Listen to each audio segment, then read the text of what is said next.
Vivaldi. We all love Vivaldi, don't we? And that's not a modern phenomenon. It was just the same in the 18th century. We know that, for example, Johann Sebastian Bach learned a great deal from transcribing the works of Vivaldi, and that's not only left us all those wonderful organ arrangements of Vivaldi concertos that are such fun to play, but also has left its mark in ritornello structures and instrumental writing that permeated Bach's work ever afterwards. Other composers also liked Vivaldi and transcribed Vivaldi's works, among them Johann Gottfried Walther, whose transcription we're looking at today. And indeed, other composers, major and minor, throughout the 18th century have left Vivaldi arrangements, particularly in manuscript sources, both here and there. So there was a lot of transcription going on for different instruments. But Vivaldi, in fact, was big business in the 18th century. Indeed, there was a lot of similarity, in a way, between the 18th century cult of Vivaldi and, say, pop music industry in the 20th century. One of those similarities was that whenever an edition of Vivaldi was published in Italy, the major publishing houses of Europe, particularly Rocher in Amsterdam and Walsh in London, rushed copies to themselves in order to put out pirate editions. There wasn't much regard for copyright in those days. And they sold well.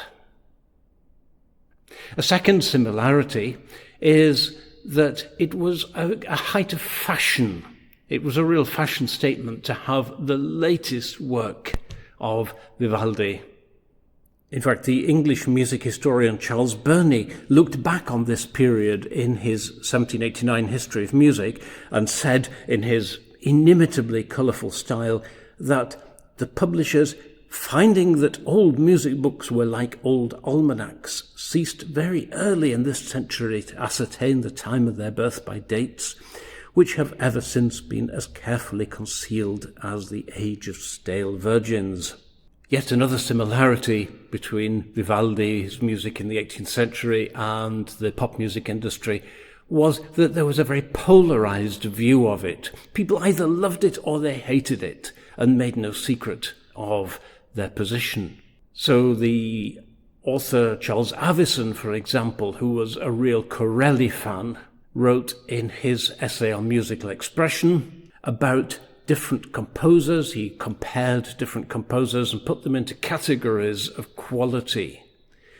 And at the lowest end of the quality, he included Vivaldi. So of the lowest class are Vivaldi and various others, whose compositions, being equally defective in various harmony and true invention, are only a fit amusement for children, nor indeed for these, if ever they are intended to be led to a just taste in music. Or indeed our good old friend Roger North, we quoted him in the episode on John Stanley because he wrote that little essay entitled The Noble Art of Voluntary. He wrote also at the end of the 1720s in his somewhat historical notes of comparison that music has to reflect all aspects of human emotion and thoughts, but at the same time that the thoughts of some folks may run upon mad folks at Bedlam or mortal battles at Beargarden, all of which bizarrerie certain composers can attempt to represent to the applause of what North was referring to as the rabble. And as to these, in naming Vivaldi, though he hath his fellows, I have instanced enough. So there we are. Love him or hate him, Vivaldi was a very influential and much talked about composer in the 18th century. So let's turn to this arrangement which we're looking at today by Johann Gottfried Walther. Walther incidentally wrote at the top of the music that the original concerto was by Meck, That is Joseph Meck, a contemporary more or less of Bach and Walther. Meck was about 5 years younger than they were, I think. And Meck wrote some 30 concertos in very much a Vivaldian idiom. And Walther did arrange one of Meck's other concertos and presumably just wrote Meck's name at the top by mistake. And that label has stuck, so sometimes you will see this concerto referred to as a concerto by Signor Meck or Joseph Meck, but that is in fact an error, and the correct original composer is Vivaldi. So just to be quite clear about that. Anyway, Walther has done a great job here. It really looks and feels and sounds as though it was always intended for the organ. And when we're preparing a performance of it, we can do well actually to listen to this concerto in its original format as a concerto for string orchestra. We say very often that it's not always a good idea to listen to other people's organ performances when we're preparing our own, because it channels our ideas into certain directions, but that it's always a good thing either to imagine or to listen to orchestral versions of the works which we're playing, because that gives us a new perspective on it, and ever more so when the concerto was actually an arrangement of a string concerto. So by listening to it, we can get some idea of what Walther was thinking, what he had in his mind when he made the arrangement. And it gives us some inspiration about the kind of sound that we're looking for. It's also actually worth looking at the original score. You can find it free of charge on IMSLP, for example, because that can help us with one or two odd notes here and there. For example, those slightly odd bars 32 to 36 of the last movement, where on the alternate repetitions of the figure, the texture drops from 3-part to 2-part, which feels a little bit thin. So should there really be an extra alto note or not? And the answer is that the original there does have those missing harmony notes, but as they stand on the organ, they would create parallel fifths, which you don't notice in the string orchestra because it's all accommodated between different instruments. But there are various straightforward solutions to this problem by just rearranging the harmony a little bit, but it looks as though Walther had just hurried past it, intending to come back to it later to sort out those harmony notes, and then forgot. So if you, like I do, feel that it doesn't sound quite right, then feel free to add the appropriate notes. You can see from the score what the appropriate notes should be. The figured bass there is 6 under each of the chords, so it's the 6th that we need to add here and there. And so to sum that up, I think that it's more important here in this piece to get the feel of the original. That's even more important than the notes themselves. But that's our first priority, to get that sense of rhythmic drive and rhythmic shading. And it is the most tremendous fun to play this piece.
Amen.